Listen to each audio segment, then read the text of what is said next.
Hello and welcome to the Antiquarian Outlook for week 14 of 2025, starting March 31st.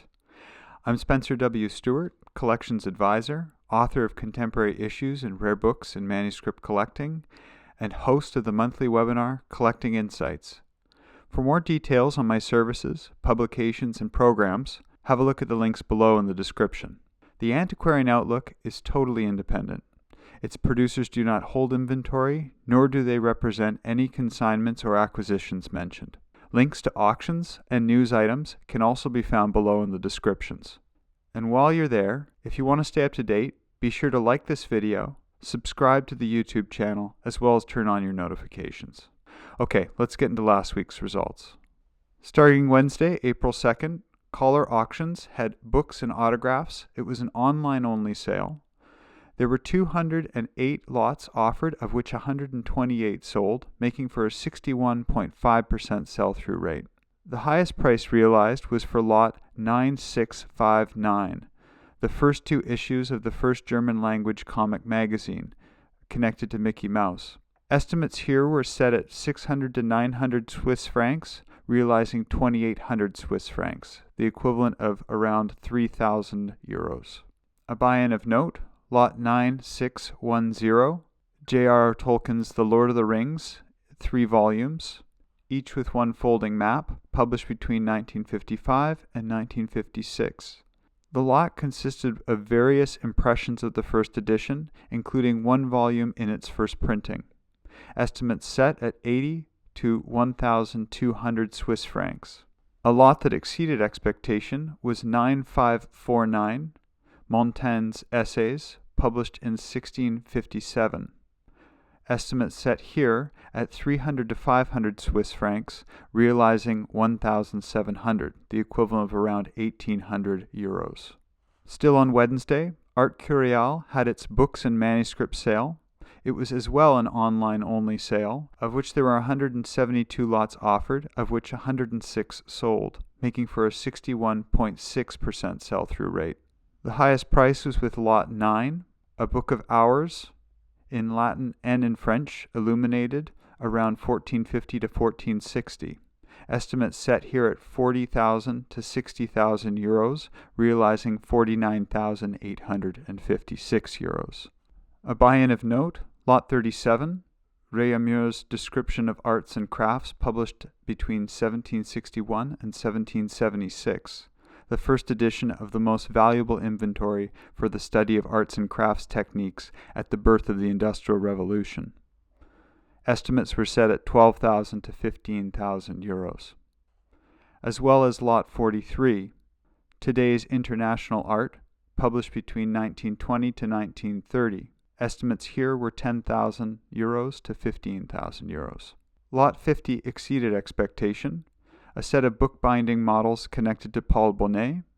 Estimates were at 600 to 800 euros, realizing 2,886. As well as Lot 51, connected to Bonfi, a unique project advertising work that was done for the company Ader, specializing in mechanical lubricants. This was an especially rare edition. From a limited of 103 numbered copies, there were one of 3 on paper from Japan, of which this was number 1, signed by Bonfi himself. Estimates were set at 200 to 300 euros, realizing 1,574 euros. And finally on Wednesday, ALDE had manuscripts and autographs. There were 352 lots offered, of which 209 sold, making for a 59% sell-through rate. The highest price realized on the day was for lot 194, connected to Arthur Rimbaud. A rare receipt from when Rimbaud was a coffee trader in Harar, around 1889. Estimates were set at 20 to 25,000 euros, realizing the high estimate of 25,000 euros. Lot 104 was a buy-in of note, a letter written by Gustave Flaubert, around 1846, in which he details the beginning of his affair with Louise Colette.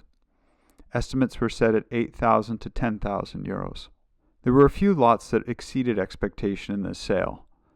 185, an early photograph of Marcel Proust.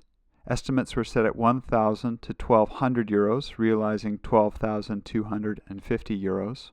Lot 187, also related to Proust, a satchel of Japanese flowers and fantasies opening in water in its original illustrated envelope, associated with a correspondence written in 1904 to Marie Nordlinger. Estimate set at 300 to 400 euros, realizing 10,250 euros. Lot 305, a letter written by Mahatma Gandhi to his friend Hermann Kellenbach. Estimates were set at 4,000 to 5,000 euros, realizing 17,500 euros. And finally, Lot 306, also related to Gandhi, and also written to his friend Hermann Kellenbach. Estimates were set at 4,000 to 5,000 euros, realizing again 17,500. On to Thursday, PBA Galleries had their rare and antiquarian book sale. There were 289 lots offered, of which 219 sold, making for a 75.7% sell-through rate. The highest price realized was for Lot 13, Jane Austen's Emma, published in 1816, a first edition.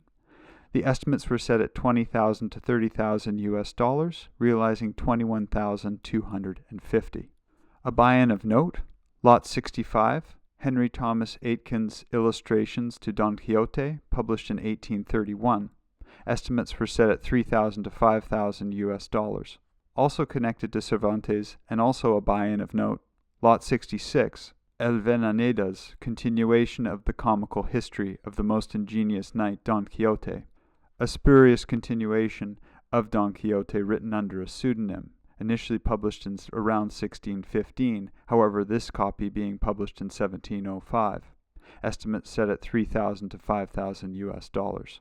Lot 271 exceeded expectation. Voltaire's The General History and State of Europe from the Times of Charlemagne to Charles V, published in 1754. This was the first English translation of Voltaire's writing of this text, which was originally published in 1753.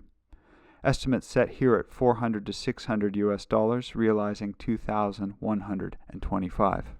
Finishing off the week in Belgium, Friday, Arenberg Auctions had atlases, cartography, and manuscripts. There were 443 lots offered, and there appeared to be no lots that were unsold. Assuming that to be the case, Lot 475 was the highest price realized from this sale. Atlases assembled to order containing 54 maps, most dated within the 17th century. Estimates were set at 750 euros to 1,000, realizing 15,000 euros. Two lots that exceeded expectation beyond the previously mentioned Lot 475 was Lot 637, a fair copy of Johannes Figer's commentary on Thomas Aquinas, generated in the 17th century. Estimates set at 150 to 200 euros, realizing 1,900. And Lot 890, 19 bookseller catalogs, also roughly dating from around the 1700s. Estimates set at 120 to 150 euros, realizing 1,800. Looking on to week 15, these are a few sales we have our eye on. Tuesday, April 8th, sees 4 sales. J.A. Stargardt in Germany, autograph and manuscript auction. An online sale closes for Bonhams, fine books and manuscripts. Galerie Bassenge has both history, geography, and travel, as well as rare books specifically pertaining to theology. Wednesday, April 9th, there are also 4 sales. ALDE has mountain books and paintings. Dominic Winter has printed books, maps, and documents. Tennants Auctioneers has books, maps, and manuscripts. And Ader has ancient and modern books, specifically from the Kilian Frisch collection. Thursday's busy with 6 sales. Antiquarianauctions.com.